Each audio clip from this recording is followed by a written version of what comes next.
We welcome everybody. Glad you're all here today. We are now going to start this bad boy now that we're 2 minutes in. Everybody else that comes in, we'll make sure you get updated as they come in. We are recording this for everybody. We want to welcome all the folks. This is truly an interagency briefing. We had, I think, 70 or 80 people that registered for this, so we'll see how many make it. Some folks just wait along for the recording because, like I said, it's being recorded. But we do have a whole bunch. I never knew that there was CHIRP, Center for Health, Equity, Research, and Promotion. When they were looking for this, it's also apparently the Marijuana Growers Association or something. Just saying, that's kind of interesting. But yeah, we welcome everybody that's here. Quick disclaimer: you're not going to believe this, Harold, but it's not endorsed by GSA or any other agency, and this is so everybody can participate because it's for informational purposes only. And your participation as government personnel is not an indication or endorsement to purchase from any vendor, including Divine, who happens to be sponsoring this event. We love participation, and it's easy to do. We do expect a bunch of folks. So if you can raise your hand, if you'd like to, we love dialogue, love the dialogue. Or if you have questions and answers, if you have anything that you have any question about, or you want to make a comment about it, you can throw that in the Q&A. In the chat, however, I am going to put for everyone the handouts of this presentation. We have the presentation. We have some of the other documentations coming along with that. So if you'd like to communicate with us, please feel free. And David Greenberg says artist is Willie Colin. Love it, David. I don't know who that is either, man. So so while we're throwing that stuff in, you can throw all those types of comments into the chat. We love to see it about where you're from and who your favorite artist is. And we are going to have polls of why in the world are you here? Are you on the hot seat for implementing Salesforce in your agency? You're trying to get your head around Salesforce so that you can do something. You want to be part of the dialogue, and you can pick as many as you want, by the way, or your boss made you come, just saying. And then if you've ever been to a briefing before with GovBrief, are you seeing this, guys? All right, there you go. I just want to make sure everybody's seeing it. Welcome back. If you've been here before, if you haven't been here before, we love having new people, don't we, Harold? We love it. Very much, very much. So fantastic. While you're asking that, and we did ask this on the way in of what would make this the best briefing ever. So you can put this in the chat too. If there's something that you would really like us to be able to pay attention to, or make this great for you, just let us know. We'll do our best to accommodate. So here it is. Best briefing ever. Schnell from VA says actionable tools will be provided. I'm not sure I know we have actionable items, right, Hanan? Okay, Kanan, right? That's when I combine Harold and Kanan, you get a Hanan. So there you go. Victor from DHS says connectors with Power Apps and MS Online ecosystem. We're going to talk a little bit about that, maybe? Yes, we are. All right, fantastic. And Danica and Felix, see, I told you, Felix, I was going to quote you. This is going to be the best briefing ever if they learn anything, just one thing, and they're going to be happy. All right. And Rachel from the VA says if it's not during the SpaceX launch of the Super Heavy. Rachel, great news. We checked with the FAA today, and we know for a fact that the first earliest possible launch is on is 4/10. So you're in the clear. You can stick for the whole hour if you want to, because SpaceX is not going up until next week. All right, so there you go. We did that one, best briefing ever for Rachel. And David from Treasury says, my audio works. Is David here? Is your audio working? Because if it is, it's the best briefing ever for David. So James says from CDC, says, Salesforce rebranded to take the word sales out of their name. So everybody knows that we did attempt this. So as soon as we did this, we reached out to Salesforce. We said, and James said from CDC, we want to remove this. And we ran into a problem. You know what the problem was, Harold? It became the force. Yeah. And Yoda came right out and said, no, can't do it. All right. So Michael says, if we can identify program changes and to allow coaches to workload manage better, we will be talking about flow diagrams and being able to pull that kind of stuff together, right, Kanan? Yes. Fantastic. I love it. All right, can you turn on Matt's camera? Can I turn on Matt's camera? I can, as a matter of fact. I can turn on Matt's camera. Okay, I can say yes, make you a co-host. There you go. All right, so I'm going to end this poll in 3, 2, 1, and boom. All right, so here's what we got, guys. Got a couple folks on the hot seat. Some of them are, a lot of folks are trying to get their head around it. It can be a complicated program, can it, Kanan? It is, as long as, but it gets pretty easy once you learn about it. Yep. All right, so awesome. We appreciate you guys doing that. And we will keep it cooking. So some of the things that they would like us to address. One is the 508 compliance obstacles. I'm not sure what that would be. Certainly there's issues, and I know you guys aren't playing in the 508 compliance game, but I understand that a little bit. And we may want to take that one offline, Sean, because there's probably a way to be able to provide you some information of being able to test so that you can beat it. Michael from the VA, contact cards being moved and interacted. So this goes to some of that flow. Is that right, Kanan? Yeah, it definitely is a use case for some of the things that we're going to be talking about. Sweet. Brian from HHS, new no code. And that means you don't have to code, right? That's actually coming out as something that helps with the coding. Is that what I'm saying? Absolutely. You can count the number of times I'm going to say no code. All right, fantastic. That's it. Then that's the next contest. I'm not going to have the answer to that because I'm not going to be counting, but you guys can count.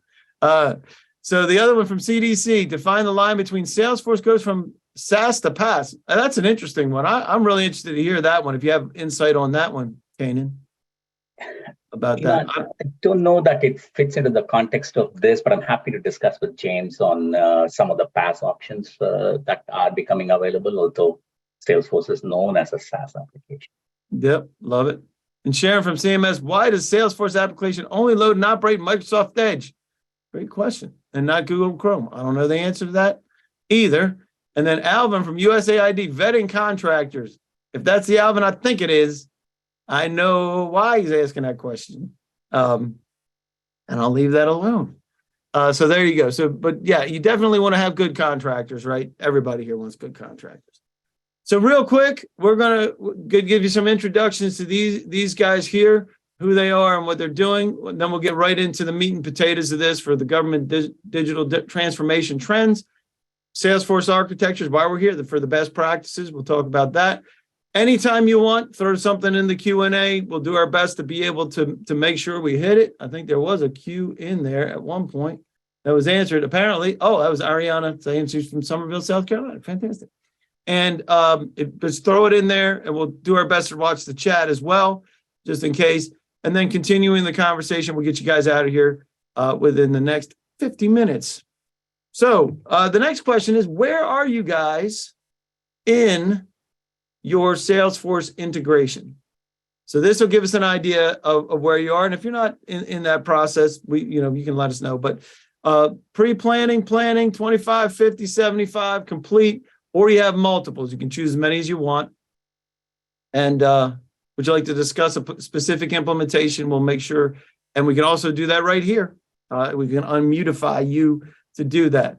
So while they're filling that out, Harold, we have Harold here. He is the president and CEO of Divine, and we appreciate you being here. Tell us a little bit. We know you're in Illinois, right? Whereabouts in Illinois? Our office is in Hoffman Estates, where I'm in Inverness right now. But go ahead, Dave. Yeah, no doubt. So when did you start Divine? So we've been in business from 2002. And the Salesforce practice has been on for over 7 years now. Fantastic. And I know that you have a GSA contract too, right? That's right. And we are also SBA 8A certified. Yep. Yes, State of Illinois, MBE, and so on. Yep. And I really appreciate that. Sorry about that interruption there. And so, yeah, you started in 2002. You're in Illinois, 8A, got your GSA contract. And I love that you're doing these to be able to help folks understand some of the fundamentals, as well as you get into some details too, right? You have some other specialties beyond Salesforce. We've also done what was the other briefing that we did? We did Chat GPT, right? We did one on ZTA, Zero Trust Architecture, cybersecurity. Yeah. We did one on democratization of artificial intelligence. So if you look at the areas where we specialize, enterprise architecture is a kind of a core discipline. It's kind of envelope discipline that really covers other areas. So we specialize, we have enterprise architecture discipline in the company, and then we have practice in SalesForce, a practice that's focused on Microsoft. Then we do analytics, which comes even as part of the Microsoft practice. And then we have cybersecurity governance as a practice. So Sweet. Overall, we take this approach that when we are in a position to really be involved with the client in a deep manner, we like to deliver value through strategy alignment, bringing leadership in technology vision, ensuring that the designs are holistic. So bring leadership in holistic design, and also taking care of excellence in delivery. Absolutely. We know that there's some folks, Alvin being one, that hadn't had some issues with that. So we appreciate that. And we'll give some more about that at the end. Sure. To be able to get in touch with you. All right, Kanan, let's get to it. We want to talk about the future of digital service. What in the world does that mean to you? Thanks, Dave, and good afternoon to everybody. Looking at the poll, interesting actually, about 50% are in pre-planning. And I was really hoping that nobody would say they are complete, because then there's nothing for me to say. Well, if there's one thing we know, if they picked that, they were lying. Yeah. Just want to get started. When I mean connected applications, for those of you who've been using Salesforce, Salesforce has a lot of features right out of the box, works well within itself. By connected applications, what we mean is the need for Salesforce to interact with other applications in your ecosystem. That's what we are trying to focus on here today. As we were starting to look at it, one of the things that popped out was a report from Salesforce. This is a 2022 report that covered about 30,000 respondents from North America, Latin America, Europe, and Asia Pacific, carried out over a period of a year and a half. And the focus of the report, the survey that preceded the report, was to figure out the trends that are shaping the future of government digital transformation initiatives. And not surprisingly, because of the recent pandemic that we have, even though we are past the pandemic, trust is something that everybody expects a lot more from the government. When I deal with the government, 87% of them basically believe that as times change, trust is becoming more and more important. I should be able to believe that my government is able to provide the services that I'm looking for. And the trend towards digital engagement rather than, in fact, in-person engagements is increasing quite a bit. Finally, I just wanted to say that the panelists for this, the respondents here, are from all these countries, and many of them are not related to Salesforce. So it's a generic survey that kind of transcends the kind of profiles. And most of them, 82% of them, believe that the government is not actually paying enough attention to the way they engage with them. That's a finding, that's a perception, whether it's reality or not, but that is a perception that many of them have. And as you go through that report, and by the way, they're sharing this report with you as part of the package. That's in the handouts, by the way. If you just click it, you don't have to download it now, but you can. We'll make sure you get a copy of it as well. But you can click it right now if you want to. The most interesting thing is these are not employees, government employees, but these are users of the services and people who influence or study the users. They actually talk about the investment in employee experience and the way it actually affects or impacts customer experience, actually. Giving your employees critical data insights, being able to look at data from a variety of sources, some within Salesforce, some with outside, and giving them the ability to take actions right there in that single screen. And I don't care whether it is in fact something that is happening within Salesforce, or it triggers off some action in an SAP or an Oracle applications that you have. That's something that is very important because it it translates into much better customer experience. And like I said, the report is between early 2021 and middle of 2022. Smack in the middle of it, sometime in the December, we also found that there's a presidential executive order that pretty much talks about trust. It talks about service delivery. I don't know, Dave, whether you want to add anything at this point. Oh, I just know that's a broad. We've talked about this subject in multiple aspects between customer experience, user experience, digital experience. We put that in as part of the handouts as well. If you're not familiar with 14058, you can read more about it. But it is definitely one of the hot buttons for doesn't matter which side, which administration. It's actually crosses all the bounds. Crazy as that sounds these days, but yeah, it is definitely across that to rebuild trust and make sure trust is there. Very important, and that experience is part of that. And that gets us to architects and developers of SalesForce solutions, kind of like what you guys do. So tell us a little bit about this. Yeah, and I want to, this is about architecture, therefore some of it is necessarily technical, but I am going to try and stay away from getting too deep into technology. That would be great because there's people here that you'll put in a coma.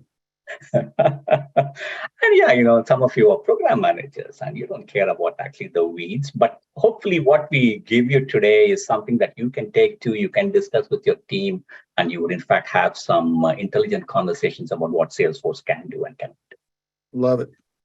But if you look at it, and this is not copyrighted by me, this is not original.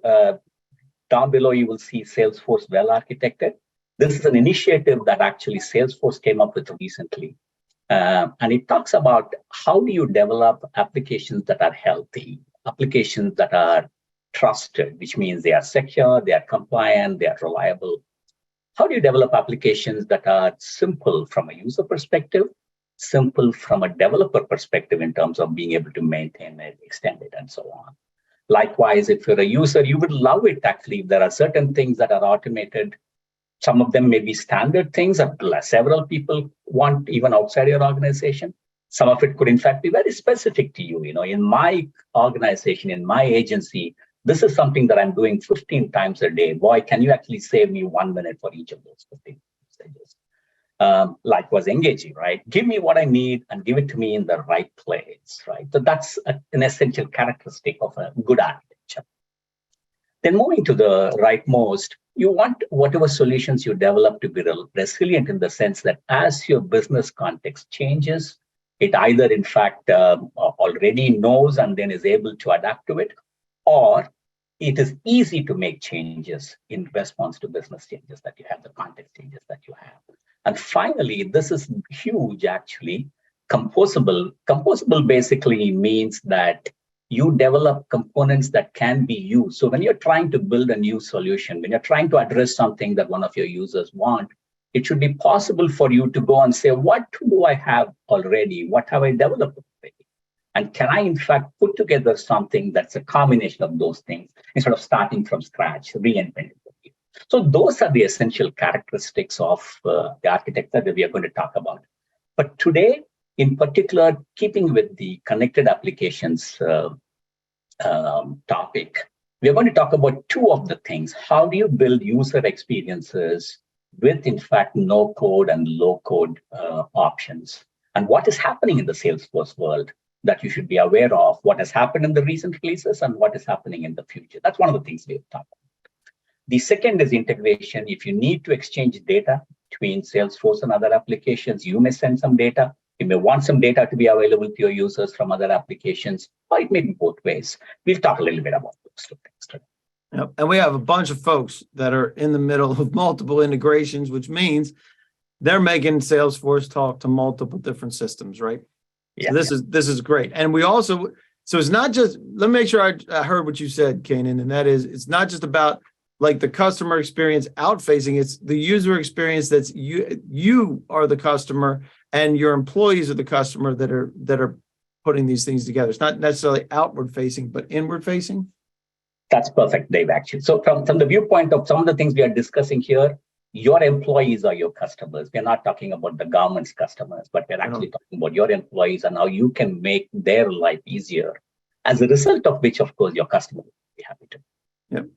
Yeah. So I assume most of you have looked at Salesforce. So when you look at Salesforce, when you look at user experience, what are some of the things that kind of pop out for you? Page layout, right? The first time somebody told you about Salesforce, they will show you, here is an account page. This is how it looks like. It has a list of contacts. You can actually add notes to it. You can add files to it and things like that. So page layout is in fact something that everybody experiences day in and day out in Salesforce.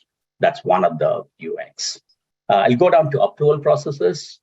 Some of you may have implemented approval processes. This is really where it's a no-code solution for if you have a business process that involves multiple people and they need to collaborate. I need to put in some information, then I pass it on to somebody for approval or to add more information.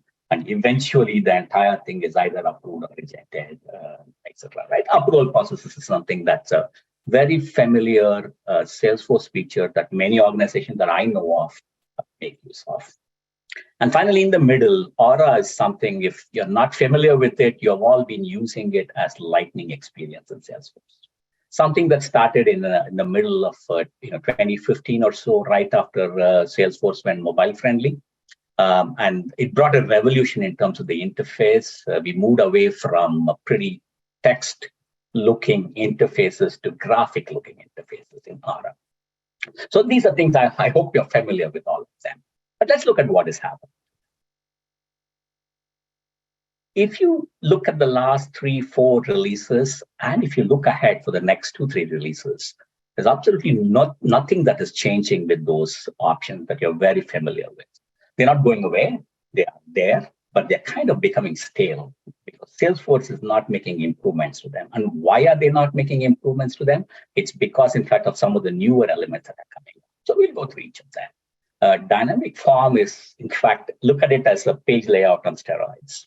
It actually is able to do a lot more things. It's able to do pretty much everything that you were able to do with page layouts, but it is able to do a lot more things. And it actually kind of reacts. It reacts to, am I looking at a prospect or am I looking at a customer? Am I looking at a contact who's a decision maker or am I looking at a contact who is in fact a business user? It allows you to actually show the kind of information that you want to see depending upon the data that is coming. So it's a very powerful feature. If you have not seen it, I think we're going to show a few things there. You would be surprised. I'm sure you'll like what you see. Similarly, flow is something that has taken the Salesforce world by storm again over the last 1 year. I would say it has been around a little longer, but over the last 1 year, there's a new breed of people actually who call themselves Flownatics. So they kind of swear. What do they call themselves? Flownatics. Flownatics? I don't know the origin of the word. It's definitely not from Flownatics. Something else. It would be it'd be a fanatic. Fanatic. Fanatic. That's a flownatic. I had never heard that before. That's funny. And I can tell you, I am a hardcore developer, and I have become a flow enthusiast. That'd be a flownatic then. You're I am a nuts. flownatic, yes. There you go. You're nut for it. I love it. It's a nice tool, drag and drop, click and configure kind of a tool that administrators can actually use to accomplish things that previously required developers. And for developers, in fact, actually, it has a lot of things in there that allow you to do things much more efficiently. You're able to please your customers by actually responding to changes much faster. And I'm sure if you're a developer, you don't have to develop test classes and worry about code coverage when it comes to flows. So flows is a great thing. Again, we have something that we're going to show for you. The flow orchestrator is kind of a next generation approval process. Now that we have great flows, flow orchestrator is a way by which if there is a business process that involves 3 people, 4 people, 5 people, and each of them have flows to help them actually do whatever they want to do, the flow orchestrator kind of brings them all together. Dave needs to do something, and then once he's done, Karan has to pick it up, and then in fact, Harold is finally taking the decision. The flow orchestrator is a tool. Again, approval processes are not going away. But in future, if you're doing something with approval, something like approval processes, take a hard look at the flow orchestrator. It's ready for prime time. It's working beautifully. And the final one I want to talk about, Lightning Web Component, or we'll call it LWC in the rest of the presentation. That's what you will see in the web most of the time. That's kind of a replacement for Aura. Aura now has become 8 years old. Salesforce has decided it's time to move on. Lightning Web Component is a Web 2.0 based, much leaner, much more efficient framework. So the point is, the familiar options that you have, they are there. But if you're doing anything new, please take a look at these seriously because they are actually evolving rapidly. Love it. That is awesome. Good overview for that. So the next question that we have, and we're going to switch off here, and you're going to actually show us some of these things and walk through the dynamic forms and flows.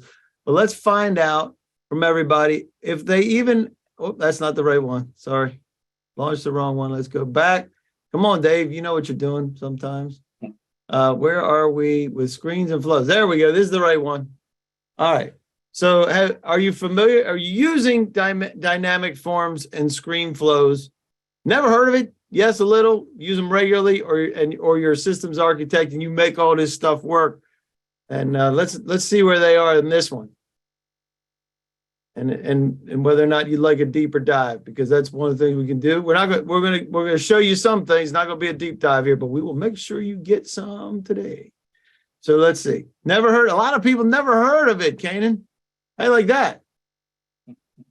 And a few are using it just regularly. All right, just a couple of folks. All right. So you're gonna take over now, right? Yes. And show us and walk through the dynamic while they're answering that question. You go ahead and take over. Let's see if this works.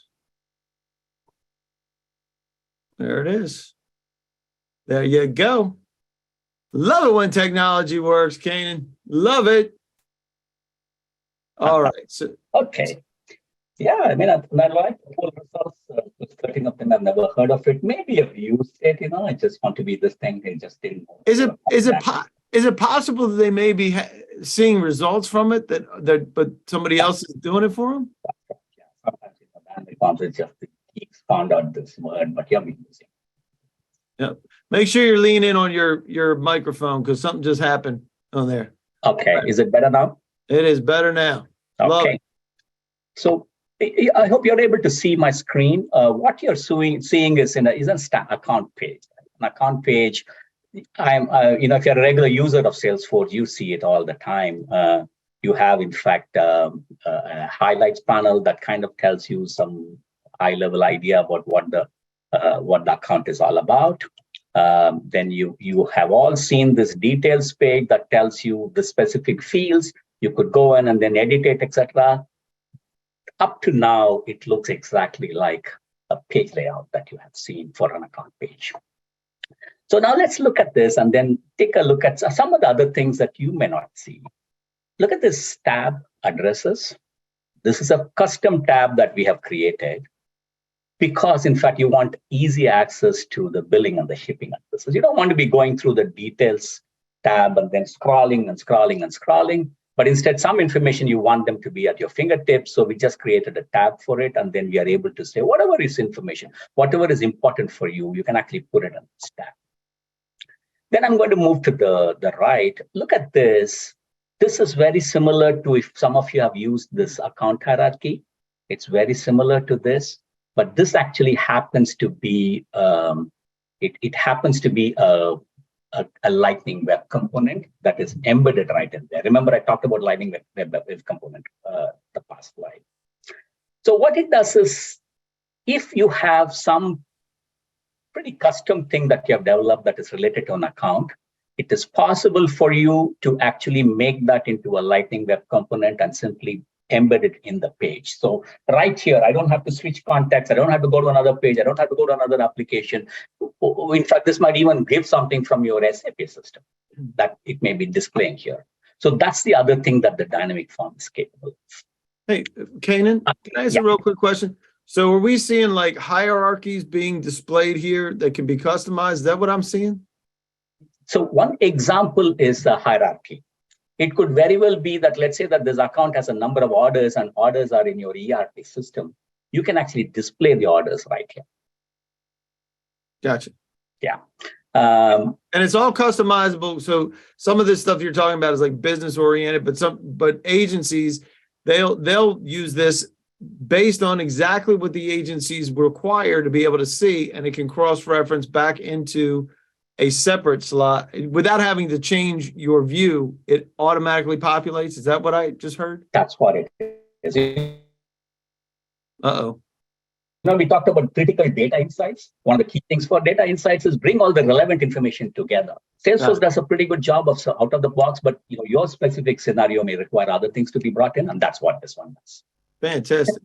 I will just, and we talked about dynamic, right? What is dynamic about it? I'm just going to switch to another account, which is really Acme. It's a child account. This is the corporate headquarters, and this is a location. And so let's look at, in fact, the child account page.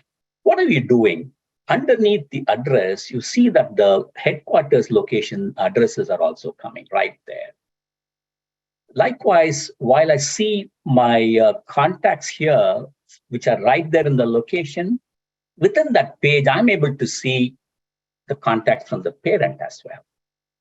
Right. So this is an example of dynamism, right? It's kind of reacting to data that is there and then showing you different things depending upon the data that is coming in. So in this example, headquarters has a certain way of showing data, whereas the locations underneath that has another way of showing the same data. Now let me switch attention to actions that you can take. So look at here, actually. Maybe you just have a lunch and learn, and then you want to send Grubhub cards to contacts with one of your accounts. So what you see here is, if I come here and then click next, it comes back, in fact, and shows me saying, hey, you want to send Grubhub cards. What kind of users do you want to send Grubhub cards to? So I'm able to actually say, I want to look at decision makers here. I also want to make influence here. Those are the kind of people I want to involve in my lunch and learn, and I can hit next. It then comes and gives me a list of people in there. I can select whoever I want to select. And then I can also specify that I want to send a $100 Grubhub card to Amos there. When you do this, flows. Now, what you saw is the first example of a flow. It's a screen flow that allows you right within your account page, allows you to do all that interaction, and flow is able to integrate with, for example, Grubhub. Therefore, you can imagine right within the flow, when I hit finish, it is already called Grubhub and has placed an order for the contact. We already know the address, we know the email address. We have made use of all of those things and simply, in fact, accomplished whatever we wanted by using this flow. And this flow now is part of the dynamic form that we have. And therefore, I'm able to do all those things without leaving my account. How do you like that, Dave? I like it. I think when you start looking at how flexible it is, how did you get here though? So if you're programming this or you're putting this in, is it coming from programmers, or is this one of the no code, low code pieces? Great question. It's a no code solution. It's not meant for business users, but it is something that administrators can actually configure. All that they are doing is an administrator again, developed this flow called send Grubhub cards, and they are able to say, I want to slot it right into in the account page. And when this flow is called, it already knows which account it is in, and therefore it's able to bring the contacts from them. I'd love to hear from some other folks of what they see and being able to use this in their agency and how this like aligns with what they're doing today. Because I think there's a lot of flexibility here. And I'm not a programmer. I don't play one on TV either. I need the drag and drop stuff to make things work for me. And I did one of the participants actually said, I want to know what are some no code or low code options, what is there now, and what is coming in the future. And this is something, I just wanted to show this because I just love it so much. All right. I just love it so much, right? So let me show you one of the flow, a variant of the flow that we just now had. and see how it works.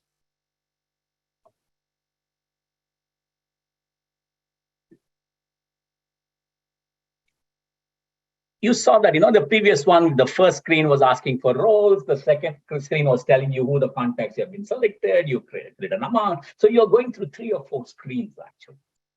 Now, I saw this for the first time last month in Trailhead DX, and I felt like going on my knees and thanking them. This is what they call as reactive components. This is something that Kanan, your mic is cutting out. You're gonna need to. Oh, my mic is cutting off. Is it better now? Yep. Okay, sorry. I think I just looked out from that. So what this one is a new feature in Flow that is kind of in beta today, and over the next 2 releases are getting some significant upgrades. It's basically, in fact, let me show you what happens. Right? It's the same thing, but I'm just saying this is meant for gift cards that I'm sending. I could go and then select John and Jeff here. You can see, and for some of you, you might have seen this in other screens, but I bet you haven't seen it in SalesForce, a non-customized version of SalesForce, not something that a developer developed. As I selected those contacts, you see that, in fact, those contacts are also moved here. Then I go in and then say, I make a decision on that I want to send $100 cards to them. It also tells me a total amount is 200. I've chosen a very simple example, right? The requirements are not complex here, but the whole idea is that you are able to do reactive components, which means the total amount is able to react to changes in amount. The selected contacts is able to react to the list of contacts that you have and who you select and who do not select. This is huge because what we used to develop with Aura or will be developing with LWC. Instead of that, you can actually do it in Flow itself.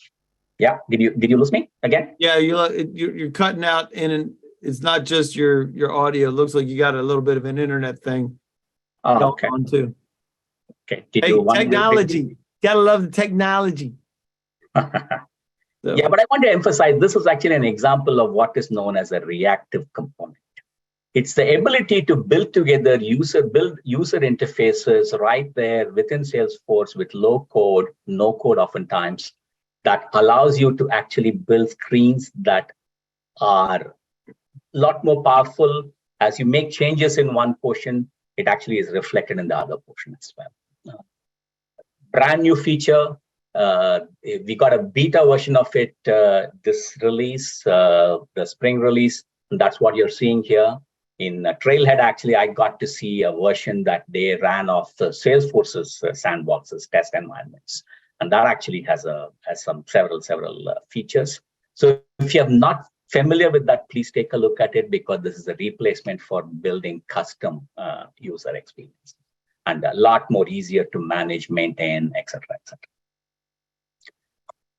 Awesome. And I don't want to go into too much of detail, but a Flow, the way you build it looks like this. It's in fact a pretty interactive tool. You actually have your drag and drop elements, and then you can actually click on it, and then you can make changes to what you're saying there and things like that. So the Flow is a very, very easy to use. A lot of administrators are getting used to it. Developers also, for certain things, actually, they find the Flow as an alternative to actually doing custom development with Apex or Lightning Web Components. Yeah, I always like the Flow because it visualizes it for me. I can't read the matrix like you do, Kanan. So I got to see it like laid out real simple so that I can pull things around and make things work. So for example, if I want to add a new screen, all I do is click here and then say I want a screen here. And then you can go about actually adding, saying I want an address here. I want to accept the address from the user. Things like that, the Flow is a click and drag and drop and a click and configure kind of a tool. Is that what you wanted, Dave? Yeah, anything that makes it easy that I don't have to think about coding or asking somebody to code is good for me. That's just me. They probably have I'm a semi-propeller head, not a complete propeller head like some of the people here. And that's a term of endearment in case you're not familiar with that term. Okay. Yeah, that's that's how I wanted. Dynamic forms and flows are great and things that you should be using for user interface options. And I will now hand back control to you, Dave. Love it. Well, that's fantastic. I appreciate it. And it takes a lot of guts for everybody for somebody to do something live, right? Anytime we switch things on and off and you start seeing stuff live, man, you never know what's going to blow up. PowerPoints are bad enough, right? So let's continue. So we're talking about dynamic forms, and you showed some of these actually just then, right?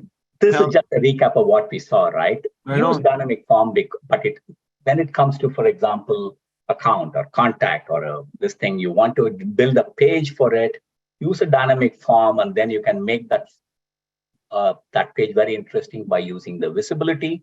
We saw, in fact, that you are able to see headquarter information in locations, or you can embed flows and lightning web components. Makes it great. One place that you can do a lot of things. So dynamic form is a great thing. Flow, becoming better and better.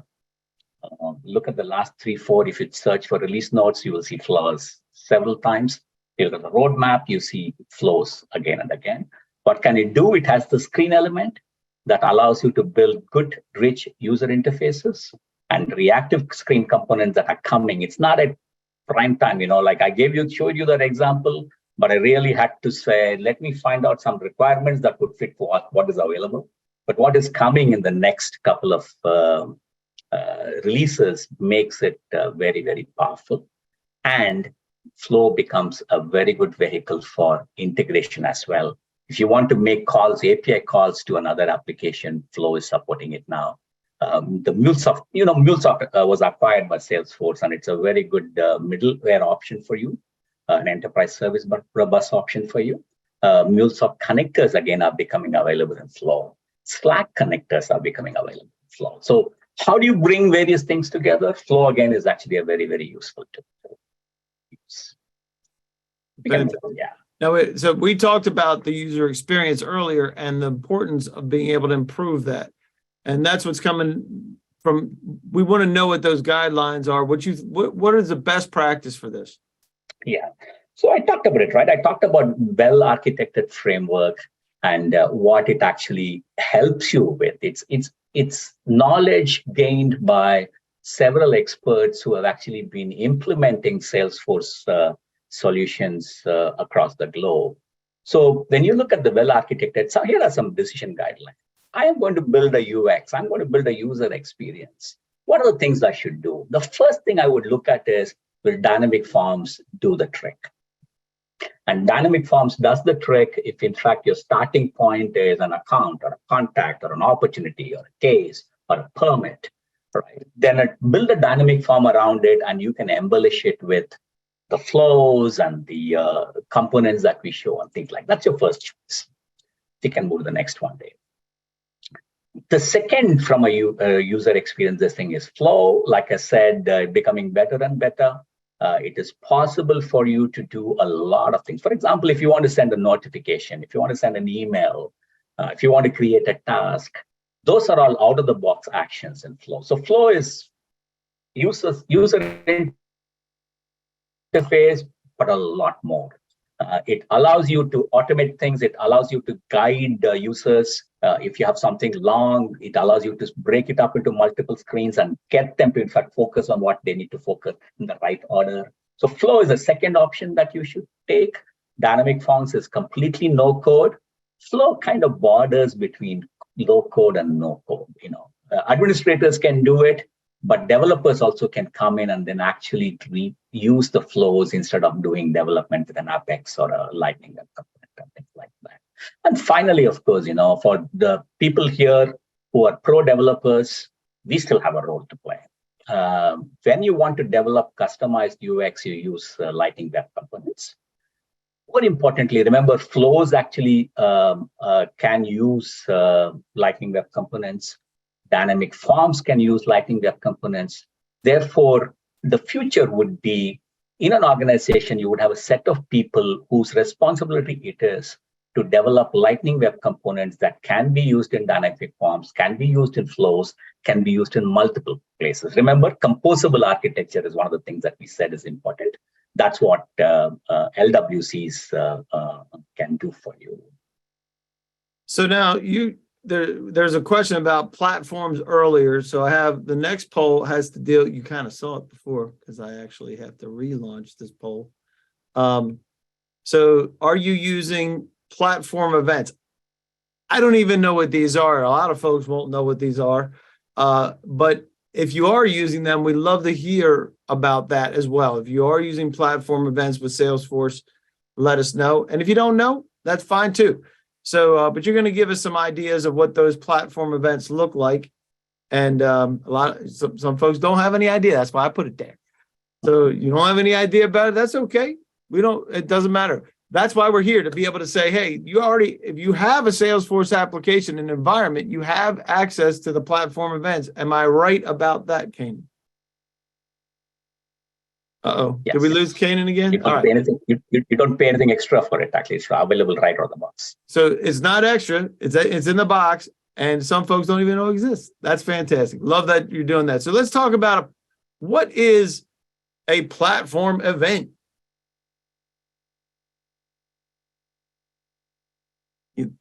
You going to show us that? No. I'm just going to talk through this. Okay. Actually, so a platform event is just another way of integrating with other applications that you might have. Let's take an example. You have a new customer acquisition, right? You are going into the account page and then actually saying that a customer became a customer instead of a prospect, right? Let's just take that as an example. In your organization, that happens. And you know that there are several applications that you have that are interested in that. Every time you have a customer, maybe your finance system is going to do a credit check on them so that to know what kind of credit to offer. Maybe your ERP application needs to know them because, in fact, you have to process orders subsequently.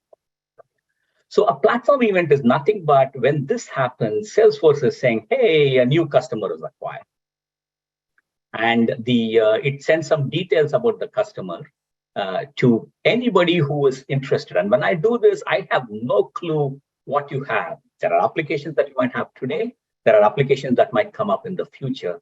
But I'm just broadcasting the fact that it's a horn that I'm tooting saying, got a new customer. Then you have applications that are sitting in there that are listening to it and are taking action. SAP can do it. Oracle can do it.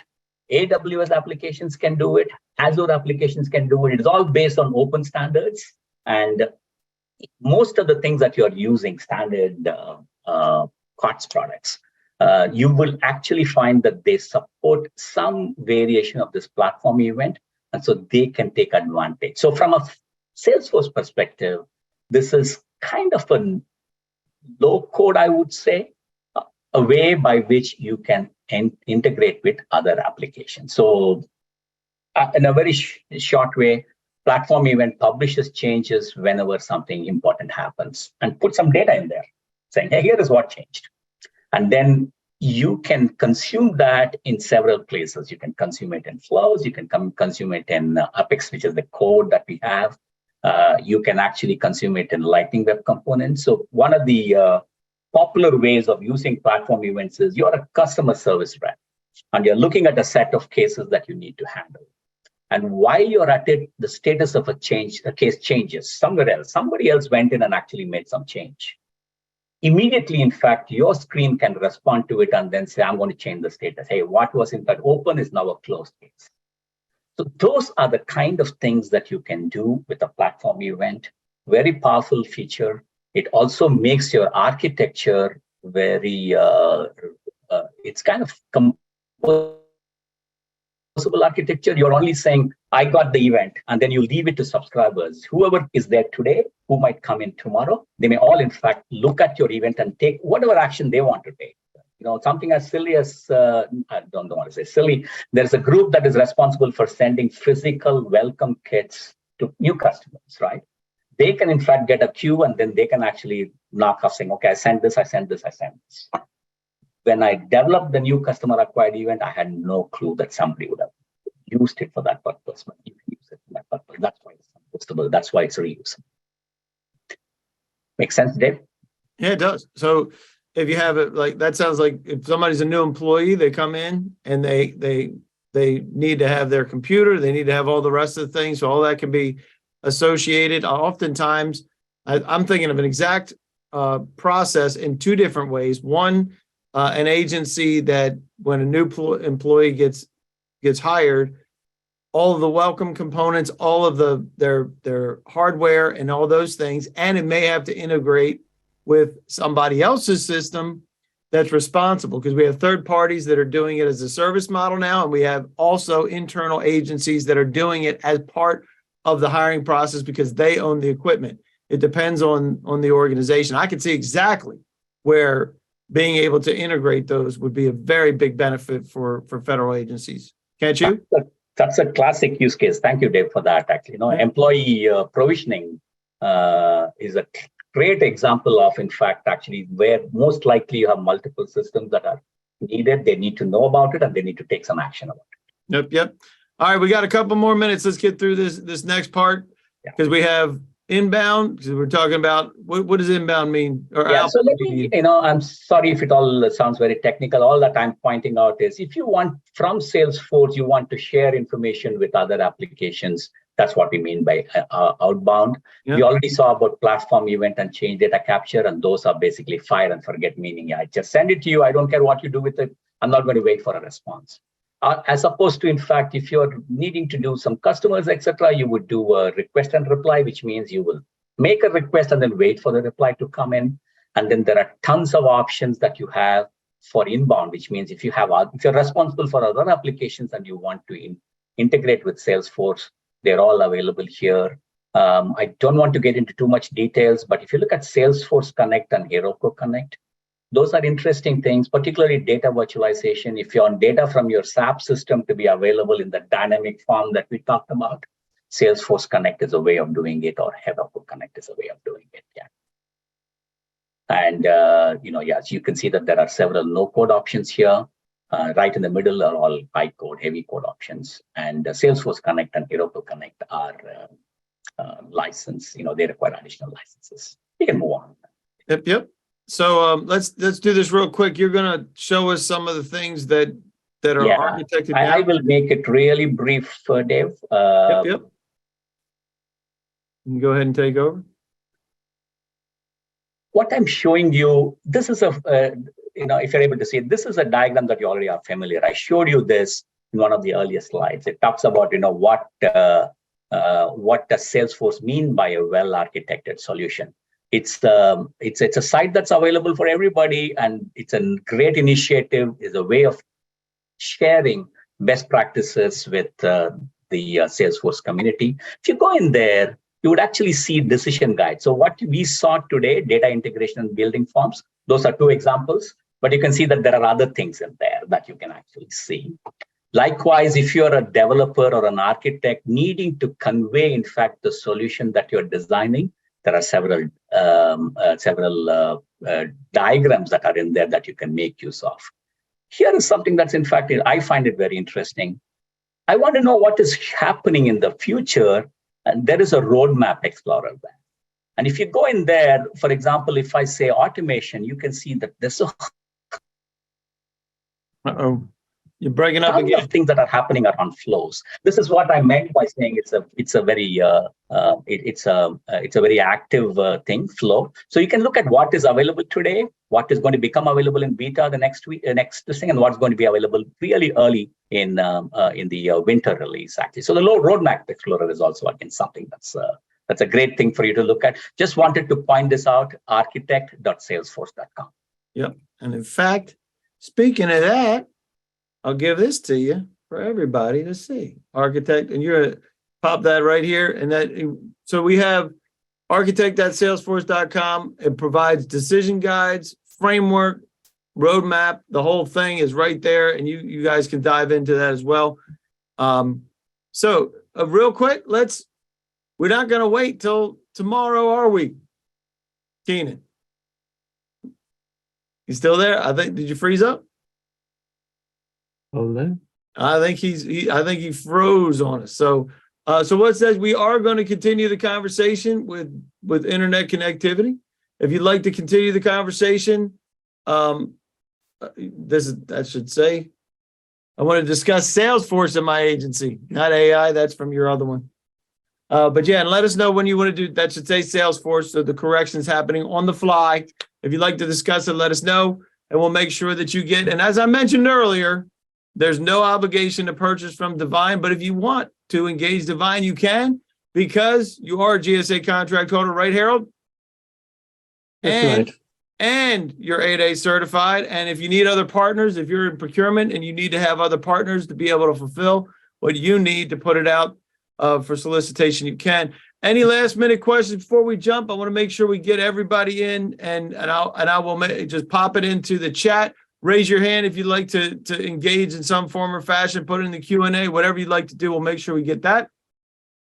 And we want to make sure we get everybody out of here in just a minute. So by the end of the day, you will have a briefing presentation, a link to the video, and the ability to pop on a one-on-one meeting. Matt, are you going to be handling these? Matt, sweet. You're going to be handling the follow-up for this? Is that you? We'll do that in conjunction with Kenan. All right, there you go. So we'll make sure we do that. I think we addressed most of these. If we didn't, make sure you throw that back into the chat or get right together with Kenan about it, because we want to make sure you get that, and we'll have the last. You can have the last chat if we need to. If anybody else needs to have a question, we'll make sure we get you what you need. And get you going. So this goes right to you. In fact, I heard that this is your cell phone, Kenan. Is that right? That is my cell phone, yes.